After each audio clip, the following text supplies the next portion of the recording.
Stay നീക്കിയിട്ടും പദവി ഒഴിയാതെ Kozhikode DMO doctor Rajendran. സ്ഥലം മാറിയെത്തിയ doctor ആശാദേവിക്ക് Rajendran DMO കസേര ഒഴിഞ്ഞുകൊടുത്തില്ല. സ്ഥലം മാറ്റത്തിനെതിരെ നേരത്തെ രാജേന്ദ്രൻ നേടിയ സ്റ്റേ നീക്കിയതിന് പിന്നാലെയാണ് ആശാദേവി ചുമതല ഏറ്റെടുക്കാനെത്തിയത്.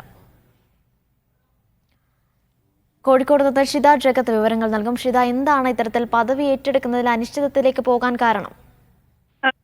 ഫലത്തിൽ പറഞ്ഞാൽ കഴിഞ്ഞ 9-ാം തീയതി മുതൽ കോഴിക്കോട് ജില്ലയിൽ 2 ഡിഎംഒമാരുണ്ട് എന്ന് വേണം പറയാൻ.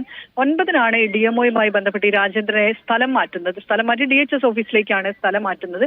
തൊട്ടു പിന്നാലെ 10-ാം തീയതി ഡോക്ടർ ആശാദേവി വന്ന് ഇവിടെ കോഴിക്കോട് വന്ന് ചുമതല ഏറ്റെടുത്തിരുന്നു. അതിന് പിന്നാലെയാണ് ഈ ഡോക്ടർ രാജേന്ദ്രൻ ട്രൈബ്യൂണലിനെ സമീപിക്കുന്നത്. ട്രൈബ്യൂണൽ ആവട്ടെ ഈ സ്ഥലം മാറ്റം സ്റ്റേ ചെയ്യുകയും ചെയ്തു. അതിന് പിറ്റേ മുതൽ തന്നെ ഒരു ആരോഗ്യ വകുപ്പുമായി ബന്ധപ്പെട്ട ക്യാമ്പിൽ പങ്കെടുക്കേണ്ടതുകൊണ്ട് ആശാദേവി ക്യാമ്പിലായിരുന്നു.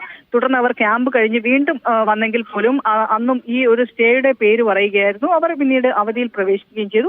ഇന്ന് ആ സ്റ്റേ നീക്കിയതോടു കൂടിയാണ് ആശാദേവി ചുമതല ഏറ്റെടുക്കാൻ വേണ്ടി വീണ്ടും DMO ഓഫീസിലെത്തിയത്. അപ്പോൾ ആ കസേര വിട്ടുകൊടുക്കാൻ രാജേന്ദ്രൻ തയ്യാറായിട്ടില്ല. താൻ ഇപ്പോഴും നിയമപരമായി നീങ്ങുകയാണ്, താൻ ഇപ്പോഴും DMO ആണ് എന്നുള്ളതാണ് അദ്ദേഹം അറിയിച്ചത്. അങ്ങനെ ഏകദേശം കുറച്ചു സമയത്തോളം തന്നെ ഈ രണ്ടുപേരും ഒരു DMOയുടെ മുറിയിൽ 2 DMOമാരും ഒരുമിച്ചിരിക്കുന്ന ഒരു സ്ഥിതിയിലേക്ക് വരെ കാര്യങ്ങൾ പോവുകയും ചെയ്തു. അല്പസമയം കഴിഞ്ഞ് ആശാദേവി അവിടുന്ന് മടങ്ങുകയാണ് ഉണ്ടായത്. വൈകിട്ട് രാജേന്ദ്രനും മടങ്ങി.